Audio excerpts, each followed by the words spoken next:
धन्यवाद सभापति महोदय। सप्लीमेंट्री डिमांड फॉर ग्रांट्स 2024-25 पे बोलने के लिए आपने मुझे मौका दिया, इसके लिए बहुत बहुत धन्यवाद। और मैं सप्लीमेंट्री डिमांड के पक्ष में बोलने के लिए, सपोर्ट में बोलने के लिए खड़ा हुआ हूँ।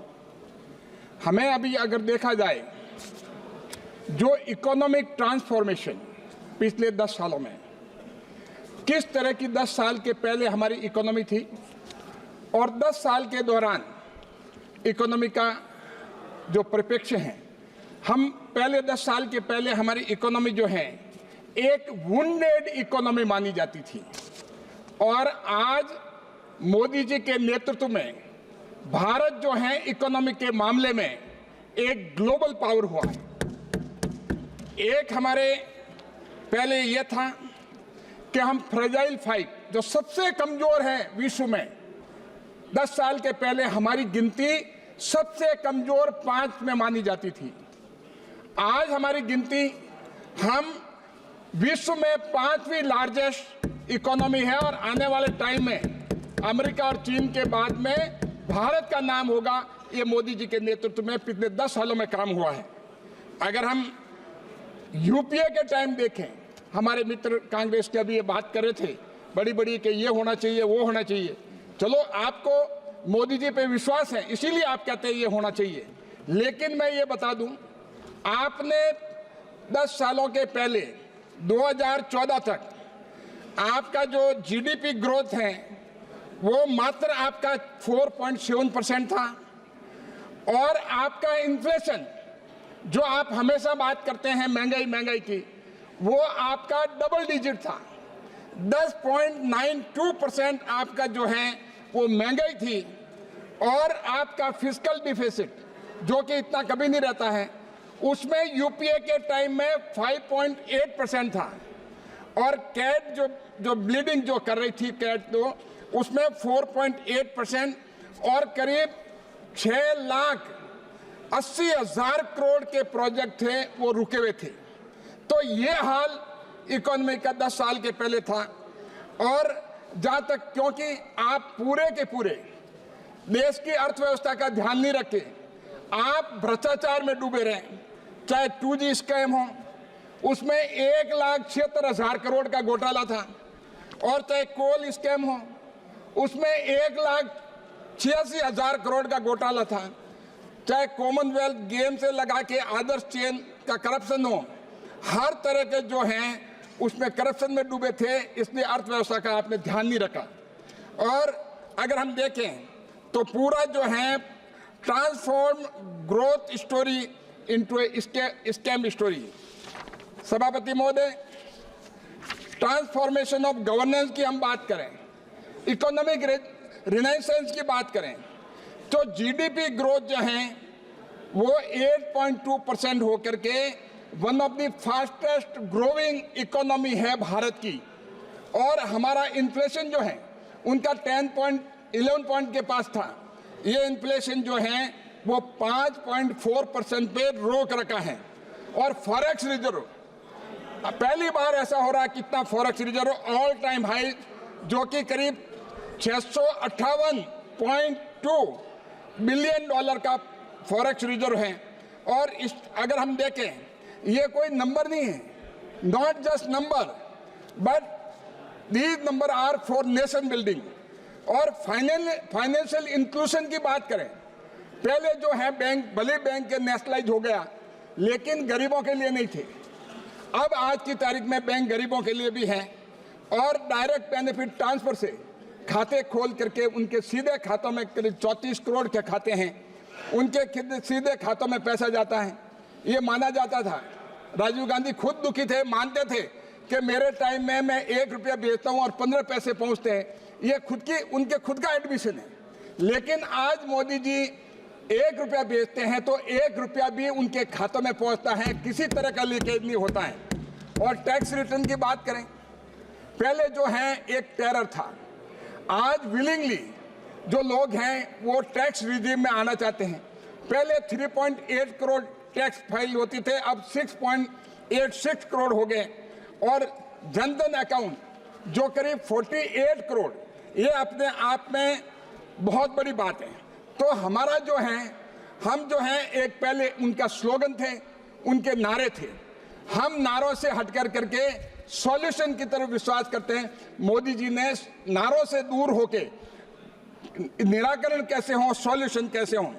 जहां तक इंफ्रास्ट्रक्चर और डेवलपमेंट की बात है, फिजिकल इंफ्रास्ट्रक्चर में हम देखें, एयरपोर्ट जहां 74 थे अब 149 है। प्रधानमंत्री ग्राम सड़क योजना 7,63,000 किलोमीटर। और मैं मेरी लोकसभा की बात करूं, मैं धन्यवाद देता हूं मोदी जी को कि करीब 550 करोड़ के जो प्रधानमंत्री ग्राम सड़क योजना बनी, एक कीर्तिमान स्थापित हुआ है। और रेलवेज की जहां बात है, 95% ब्रॉड गेज जो है वो इलेक्ट्रिफिकेशन हो चुका है। ये अपने आप में बहुत बड़ी बात है। और रूरल हाउस जो यूपीए के टाइम में 2014 के पहले 7 से 8 लाख जो हैं प्रति वर्ष बनते थे, अब जो है प्रधानमंत्री आवास योजना जो है करीब 45 लाख का 7 लाख थे, अब 45 लाख प्रति वर्ष। और सोशल इंफ्रास्ट्रक्चर की बात करें, रूरल सैनिटेशन जहां 39% था यूपीए के टाइम में 10 साल पहले, अब 97%। ये अपने आप में बहुत बड़ा काम हुआ है। हम जब गांव में जाते हैं वो मोदी जी को धन्यवाद देते हैं, खास करके महिलाएं, कि मोदी जी का धन्यवाद है, हमारा धन्यवाद उनको देना, हमारा राम राम देना हमारे लिए बहुत आराम कर दिया। ये जब सुनने को आता है तो बड़ा दिल खुश होता है। और विलेज इलेक्ट्रिफिकेशन पहले नहीं के बराबर था, पार्शल था, अब 100% गांव में बिजली है और लगातार मिलती है। उज्ज्वला योजना जो पहले हम धुएं में देखते थे, चूल्हे के पास बैठते थे, हम भी बच्चे थे जब, तो पूरा घर में धुआं हो जाता था। जिनके छोटे घर थे एक कमरे के, पूरा धुएं से भर जाता था। ऐसी स्थिति में हमारे माताएं और बहनें खाना बनाती थी, कितनी परेशान थी। तो उसके तहत 9 करोड़ कनेक्शन जो हुए हैं। तो हम देखते हैं कि इनका काम था सिर्फ वोट बैंक बनाना, हमारा काम है हम स्टेक होल्डर की तरफ देखते हैं। ये फर्क है सभापति महोदय दोनों में। और जहां तक हेल्थ केयर की बात है, क्योंकि इकोनॉमी जो है हर तरह से हेल्थ केयर के मामले में आयुष्मान भारत योजना का अचीवमेंट हम देखें तो 33 करोड़ कार्ड इश्यू हो चुके हैं। और हॉस्पिटल के एडमिशन 6 करोड़ 50 लाख एडमिशन, और सरकार ने कितना स्पेंड किया ये सब सोच ही नहीं सकते। आप ये आंकड़ा बता दें 10 साल के पहले का, और 10 साल के दौरान करीब 81,779 करोड़ जो हैं वो इलाज के लिए खर्च किया गया है मोदी जी के राज में पिछले 10 सालों में। तो हम कह सकते हैं ये विश्व की लार्जेस्ट जो है ये हेल्थ केयर योजना है, पिछले 10 सालों में हम दे रहे हैं। और बैंकिंग सेक्टर की मैं बात करूं, यूपीए में यूपीए सरकार ने 10 साल पहले ये छुपा के रखा और देश को गुमराह किया। उन्होंने कहा कि एनपीए सिर्फ 2,50,000 करोड़ ही बताया गया रिकॉर्ड पे, जबकि एक्चुअल जो था वास्तविक वो करीब 8,50,000 करोड़ एनपीए था। जो अब पहले एक फोन बैंकिंग का कल्चर था, अभी प्रोफेशनल बैंकिंग है। और इस एनपीए को आईबीसी ला करके उसको इम्प्लीमेंट करके रिजोल्यूशन करके बैंकों की हालत जो है वो अच्छी बनी है। तो एक रिजीम 10 साल पहले छुपाने वाली थी, कंसीलमेंट करने वाली थी, और पिछले 10 साल में एक ट्रांसपेरेंसी का जमाना आया है। और फ्यूचर विजन और प्रोजेक्ट की मैं बात करूं, पीएम गति शक्ति और 3 मेजर रेलवे कॉरिडोर जो हैं और इंडस्ट्रियल कॉरिडोर, मेरे पाली लोकसभा क्षेत्र में धन्यवाद देता हूं मोदी जी को कि उन्होंने 7,500 करोड़ का पाली में इंडस्ट्रियल कॉरिडोर के लिए पैसा दिया है। और जहां डिजिटल रिवॉल्यूशन की बात है, अपने आप में आज गांव का छोटा छोटा वेंडर वो भी अपने डिजिटल से अपना पेमेंट लेता है। ये फाइनेंशियल इंक्लूजन जो है ये बहुत बड़ी बात है। 12,000 plus crore digital transaction UPI से हुए, दूसरे और ट्रांजैक्शन और मैकेनिज्म से हुए वो काउंट नहीं कर रहा हूँ। और पीएम स्वनिधि अचीवमेंट का जो है, अनऑर्गेनाइज सेक्टर भी बात कर रहे थे कि अनऑर्गेनाइज सेक्टर का क्या हो रहा है। अनऑर्गेनाइज सेक्टर में करीब 78 लाख स्ट्रीट वेंडर जो है जो उनको ऑर्गेनाइज सेक्टर में लाने का प्रयास किया जा रहा है, और 2,30,000 थर्ड टाइम क्रेडिट ले चुके हैं। उनकी क्रेडिट हिस्ट्री लगातार अच्छी हो रही है, और 11,000 करोड़ जो है कोलेटरल फ्री लोन दिया गया है। और पॉवर्टी एलिवेशन की बात करें, 25 करोड़ लोगों को जो गरीबी से ऊपर बाहर निकाला गया है, 80 crore receiving free food grains. अभी मनीष जी बात कर रहे हैं कि 140 करोड़ देशवासियों को क्यों नहीं देते। मुझे लगता नहीं कि मनीष जी खुद भी ये फ्री राशन लेंगे, तो ये चीज़ कहना बहुत आसान है। और 34 लाख करोड़ जो हैं आज तक डीबीटी से ट्रांसफर हुए। सभापति महोदय, 34 लाख करोड़ रुपया अगर राजीव गांधी जी की माने कि 15% पहुंचते थे, 85% लीकेज हो जाता था। अगर ये 34 लाख करोड़ उसमें से अगर लीकेज होता तो मुझे लगता है 25 लाख करोड़ तो लीकेज हो जाता, गरीबों के पास कुछ नहीं पहुंचता। ये स्थिति थी आज से 10 साल पहले। और जिस हिसाब से अभी जो मैं बताना चाहूँगा कि बजट अभी सप्लीमेंट्री डिमांड में पीएम किसान के लिए जो अनाउंस किया है मेन अलोकेशन करीब 3,132 करोड़ का, और शेड्यूल कास्ट के लिए सब प्लान के लिए 196 करोड़, ट्राइबल सब प्लान के लिए 127 करोड़, ये पहली बार हो रहा है। Total additional commitment 3,500 crore. और हमारे अभी कांग्रेस के साथी कह रहे थे कि भाई किसको बजट को जो है किसानों को क्या मिल रहा है।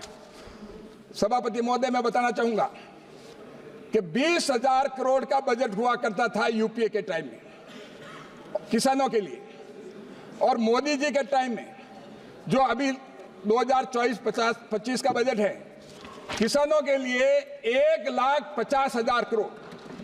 ये डिफरेंस है। आंकड़ों पे बात नहीं करेंगे, ये ऐसे ही बात करना चाहेंगे। तो इतना बड़ा डिफरेंस है, और उसका इम्पैक्ट क्या है। हमेशा इसका सबसे बड़ा इम्पैक्ट हुआ है कि इंक्लूसिव फार्मर वेलफेयर हुआ है, और हमने एससी और एसटी को टारगेट किया है directive principle of state policy को ध्यान में रखे। पहली बार देश में पिछले 10 सालों में directive principle of state policy जो भारत का संविधान है, एक नीति निर्देशक है सरकार के लिए कि सोशल जस्टिस लाने के लिए, उसके लिए पहली बार देश में काम हुआ है तो मोदी जी के नेतृत्व में हुआ है। और उसके साथ जो रबी सीजन के लिए टाइमली सपोर्ट करने के लिए और प्रायोरिटाइज एक एग्रीकल्चर को प्रायोरिटाइज करने के लिए ये भी काम किया जा रहा है। और एग्रीकल्चर इंफ्रास्ट्रक्चर को पुश करने के लिए इंफ्रास्ट्रक्चर फंड जो है वो 4,000 crore, agriculture infrastructure fund subsidy जो है 106 करोड़, और एफपीओ प्रमोशन एंड पब्लिसिटी के लिए 2,52 लाख। तो ये सारा का सारा एग्रीकल्चर के लिए सप्लीमेंट्री डिमांड मांगी गई है, जो कि बहुत वाजिब है। क्योंकि इसका इम्पैक्ट क्या होगा, इन सारों का इम्पैक्ट जो है वो कॉन्सिक्वेंशियल इफेक्ट जो है, building long term agriculture asset number 1, strengthening farmer collective number 2, modernising agriculture marketing and creating sustainable farm infrastructure. और जहाँ तक रिसर्च, क्योंकि रिसर्च में हम एग्रीकल्चर रिसर्च में काफ़ी पीछे थे, 10 साल के पहले नहीं के बराबर होती थी। अब एग्रीकल्चर रिसर्च को मजबूत करने के लिए 192 करोड़ रखे गए हैं।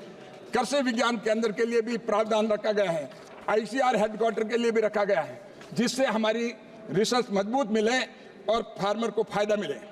और इससे सबसे बड़ा फायदा होगा 4, building agriculture research capacity number 1, strengthening grass root level extension number 2, enhancing agriculture education number 3 and promoting innovation in farming.